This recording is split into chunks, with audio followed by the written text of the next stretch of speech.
We're learning the House Oversight Committee will get a briefing from the Secret Service this Thursday on the White House cocaine incident.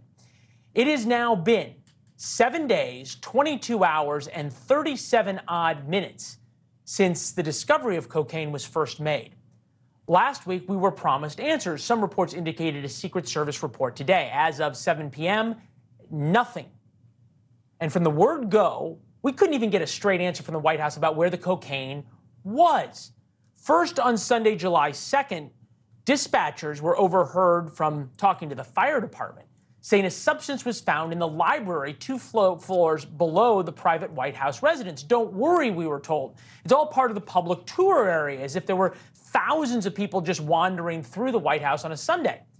Then on Tuesday, the 4th of July, the White House says the cocaine was near the ground entrance of the West Wing, a highly trafficked area. Again, tours come through here, lots of family and friends and members of congressional offices, so don't worry. It's a highly trafficked area.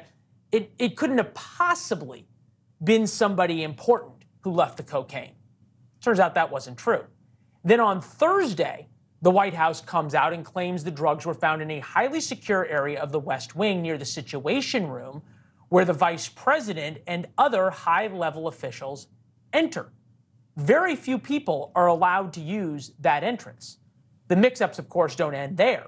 The facts surrounding Hunter Biden, the president's son and known cocaine addict, along with his whereabouts, well, the White House had some issues with that, too. The Biden family was not here. They were not here. They were at Camp David. They were not here Friday. They were not here Saturday. They were not here Sunday. They were not even here Monday. They came back on Tuesday. So to ask that question is actually incredibly irresponsible. And I'll just leave it there. As you just heard, Karine Jean-Pierre says the Bidens were not there on Friday. And if you look at the picture on your screen, that's Joe and Hunter on Friday at the White House as they're heading for Camp David. Again, on Friday.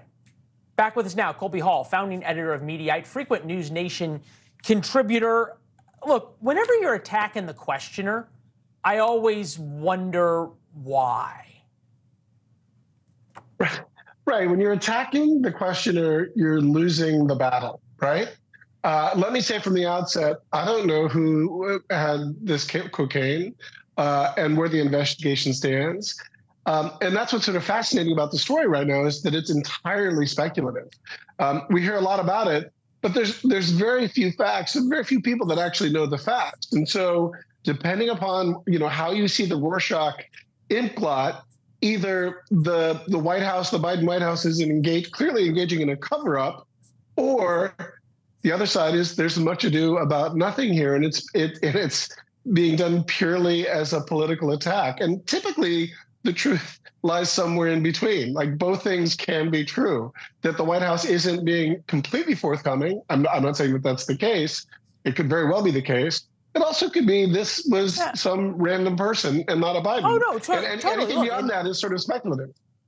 No, it's totally speculative, and frankly, it doesn't really seem like that big of a deal. I mean, I walked in and out of the White House all the time back when I was a White House correspondent, never brought cocaine in, but certainly I brought matches and all sorts of other things in my pockets and in my bags that the Secret Service didn't deem a threat. They're not searching for cocaine. It's not like somebody brought in a baggie of anthrax or something like that. So it's fun, it's salacious, who cares?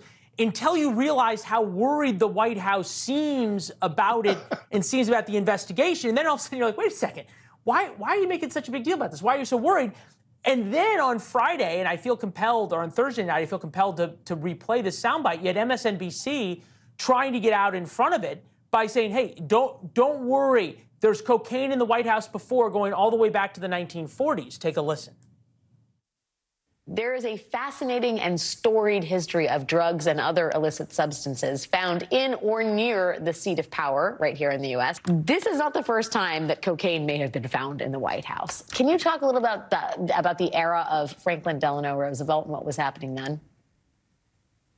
Absolutely. So cocaine used to be used in a number of medications because it has the effect of restricting blood vessels. So, for example, Franklin Delano Roosevelt had a lot of sinus problems.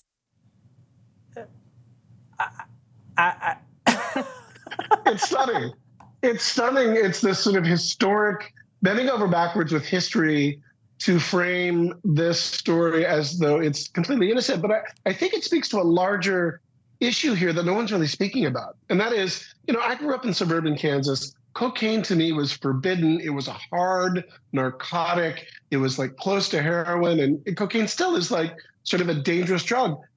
I've since learned, since living to New York, that it's not that uncommon. In fact, it's pretty common. And so I feel like you see a lot of the media elite reporters who are saying, it was a little bit of blow, like what's the big deal? When in fact, most of America say, like, you don't just carry around a bag of cocaine, especially in the White House.